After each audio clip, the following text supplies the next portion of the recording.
Tempo kembali mendapat teror kiriman bangkai hewan. Kali ini berupa 6 bangkai tikus. Bangkai 6 ekor tikus ini terbungkus dalam sebuah kardus dan dilapis kertas kado bermotif bunga.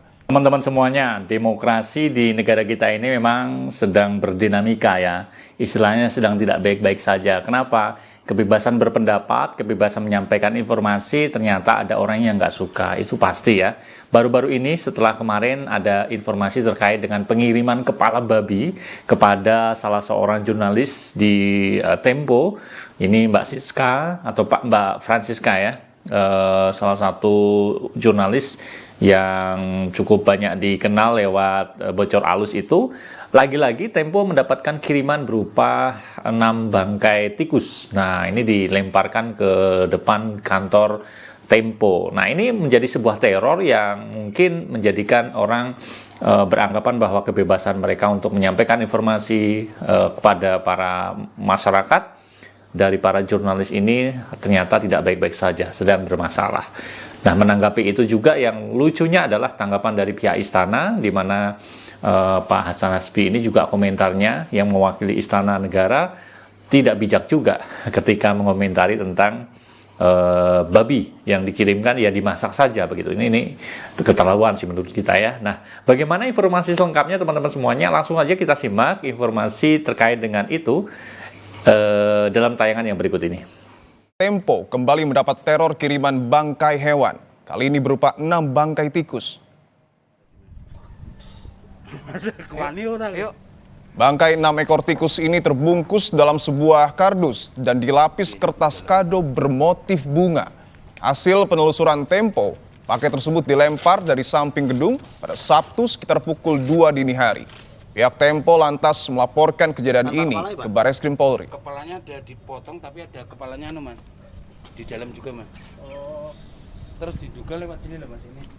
Oh, dikirim Hari ini tim Barreskrim datang dan sekalian aja kami sampaikan bahwa hari ini juga ada kiriman teror lagi, yaitu kardus berisi kepala tikus yang dipenggal kepalanya, yang dari hasil penelusuran kami paket itu dilemparkan dari samping gedung dan sudah kita lihat berdasarkan kamera pengaman di sini barang dilemparkan pada pukul 2 dini hari. Sebelumnya, kantor redaksi Tempo dikirimi paket kepala babi pada Rabu 19 Maret lalu. Paket ini dibungkus dalam kotak styrofoam serta plastik dan berbau tak sedap. Paket ini dikirim oleh kurir menggunakan atribut aplikasi pengiriman dan ditujukan ke salah satu jurnalis Tempo, Francisca Kristi Rosana, reporter Desk Politik Bocor Alus. Tempo tak tinggal diam. Bersama Komite Keselamatan Jurnalis langsung melapor ke Barreskrim Polri. Selain membawa barang bukti, pemimpin redaksi Tempo membawa rekaman CCTV sebagai bukti tambahan. Pihak Tempo menyebut paket kepala babi yang dikirim dinilai sebagai bentuk teror dan pembungkaman terhadap kinerja jurnalistik. Ini bukan peristiwa tunggal. Ini adalah tindakan atau teror yang kesekian kali, mungkin sudah berkali-kali. Ini bukan semata-mata soal temponya gitu loh. Kita ini ya bisa aja, karena kadang-kadang kita pikir sudahlah nanti besok diteror, nanti besok aman. Tapi rasanya ini masa-masa yang Republik sedang tidak baik-baik saja, dan rasanya kita yang harus minta perlindungan.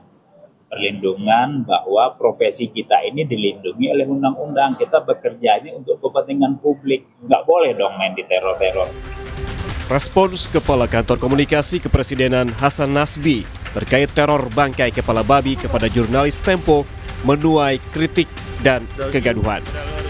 Hasan Nasbi bilang kepala babi yang dikirim agar dimasak saja.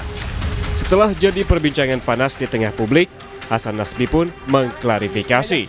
Sarannya memasak kepala babi justru mendukung sikap Tempo yang menanggapi teror dengan kelakar. Melalui sambungan telepon kepada wartawan, Hasan Nasbi bilang sikap santai jurnalis Tempo justru menggagalkan tujuan peneror. Hasan menambahkan, pemerintah Prabowo tetap mendukung kebebasan pers di tengah teror kepala babi kepada jurnalis Tempo.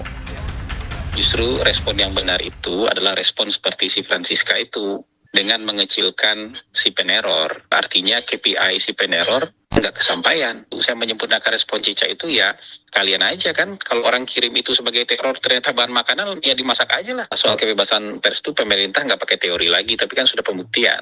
Nggak ada yang dilarang bikin berita. Salah satu kritik datang dari Direktur Eksekutif Parameter Politik Adi Praitno.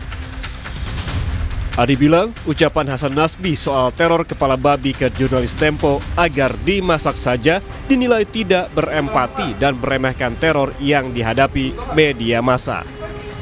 Ia juga menyebutkan sebagai orang yang berada di lingkaran istana, seharusnya Hasan Nasbi merespon sebuah teror kebebasan pers dengan cara yang kondusif dan bersimpati. Itu sebagai salah satu bentuk tidak punya rasa empati kepada kawan jurnalis Tempo yang sedang mendapatkan ancaman dan teror politik berupa pengiriman kepala babi.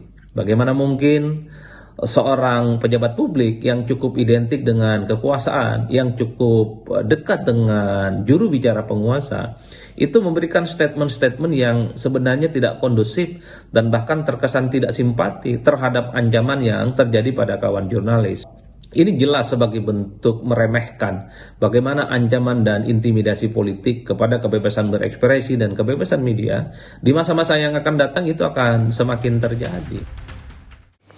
Ya, itu tadi teman-teman semuanya terkait dengan informasi pengiriman teror berupa 6 bangkai tikus. Ini yang terbaru, ditambah lagi dengan yang sebelumnya, ya, Mbak Cica, salah satu jurnalis dari Tempo ini mendapatkan kiriman kepala babi yang kupingnya udah dipotong begitu ya. Ini bagian dari teror sebenarnya, karena mungkin kritisme ya, Mbak Francisca ini adalah salah satu jurnalis yang membawakan acara Bocor Alus yang membedah banyak sekali informasi-informasi terkini yang mungkin orang menjadi risih karena terbongkar semuanya. Nah, yang menyedihkan lagi, memprihatinkan lagi adalah bagaimana tanggapan para pejabat yang mewakili istana. Ini Pak Hasan Nasbi, salah satu juru bicara kantor kesekretariatan presiden mungkin ya, yang menanggapinya dengan kurang bijak, meskipun kemudian diklarifikasi bahwa ya tidak seperti yang disangkakan orang-orang. Tapi ini sudah terlanjur viral dan menandakan bahwa istana memang tidak peka, khususnya juga kebebasan jurnalis untuk menyampaikan informasi berita, seperti ada orang yang tidak suka dan mengekangnya. Baik teman-teman semuanya, mungkin itu informasi yang bisa kita sharingkan. Mudah-mudahan demokrasi kita tetap berjalan, kebebasan berpikir, kebebasan menyampaikan informasi itu bisa dijamin oleh negara. Saya undur diri, saya mohon pamit. Sampai ketemu di lain kesempatan. Tetap semangat. Assalamualaikum warahmatullahi wabarakatuh.